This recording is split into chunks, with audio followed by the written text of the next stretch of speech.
Hi everyone, welcome or welcome back. My name is Matthew. I'm here to talk about manifesting based on my own tried and tested experiences and the positive results that I've got from them.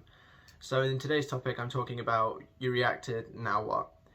Everyone reacts at some point to something. Some people might not react to negative money problems as much as they will love, and vice versa. We all have different things that kind of just make us tick than others. However, everyone would have at some point reacted. Even the most amazing conscious creators will react at times. The good thing about that is it's not the end of the world.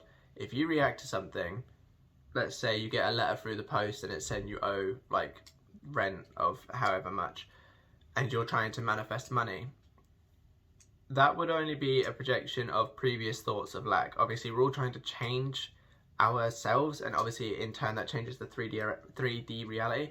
But if you have a letter that's come through, it could, like, saying you owe money, it could be that you had some negative thoughts in the past about how you never seem to hold on to money, or you can't seem to just make any extra money, or every time you get money it goes, anything like that. And this letter comes into play, and obviously if you're now manifesting money, you realize that you had the wrong mindset, and you're now trying to change that with scripting or affirming or visualization or anything like that. So then you get the letter, despite everything that you're doing and how you feel like you're doing it right. This is just an old thought. Just like some good manifesting might take a little while to come through, this could be a thought that you thought of a month ago or something like that, or a couple of weeks ago. That doesn't mean that what you're doing right now is failing. Obviously, there's lag time because it all needs to pan out.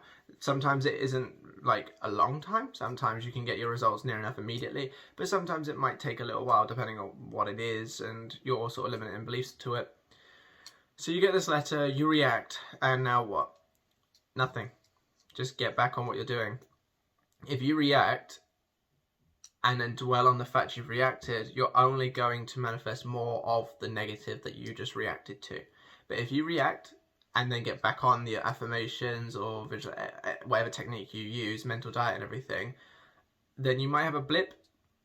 It might not manifest anything at all, because obviously if it was just a quick reaction of 5 minutes of you panicking, it might not do anything. But if it's 5 minutes of you panicking and then more of you panicking on the fact you panicked and so on and so forth, it's just going to spiral.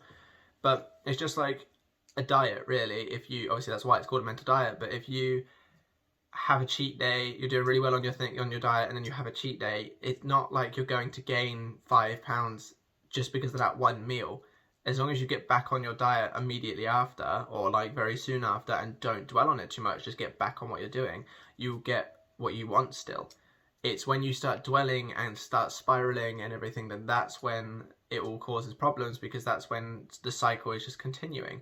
We're trying to break the cycle. There's always going to be times where we possibly react. There's always going to be times where we have negative thoughts about a situation.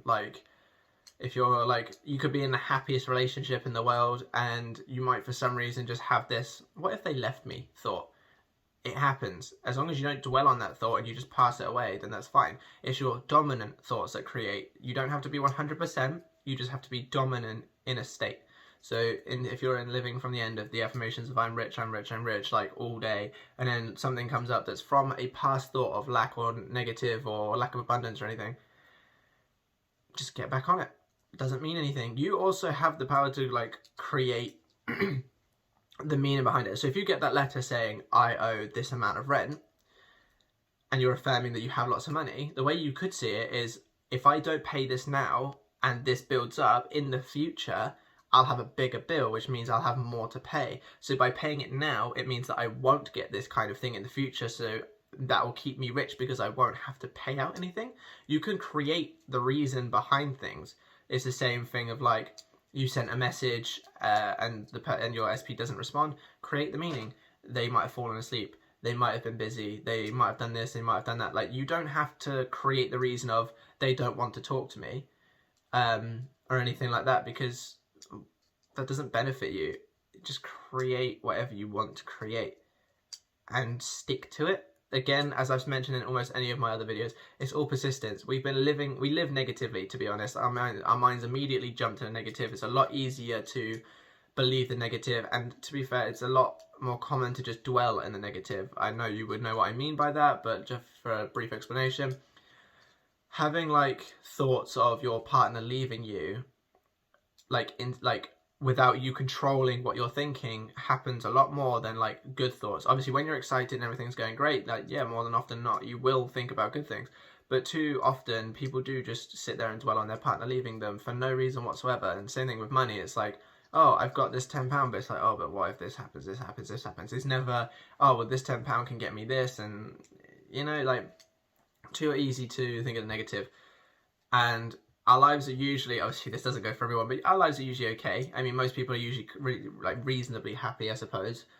And that's based on how negative we already are. So think of how little sort of like happiness and sort of good thoughts you have to think for things to change. And I'm a prime example of this. Like within days of me doing my little affirmations rampage of what I spoke, well, not even a day, sorry, within a day of me doing my affirmation rampage that I talked about in my last video, I immediately saw changes because it's my dominant thoughts. It doesn't have to be very dominant for very long. Obviously, the bigger the thing, the more probably resistance you have towards it.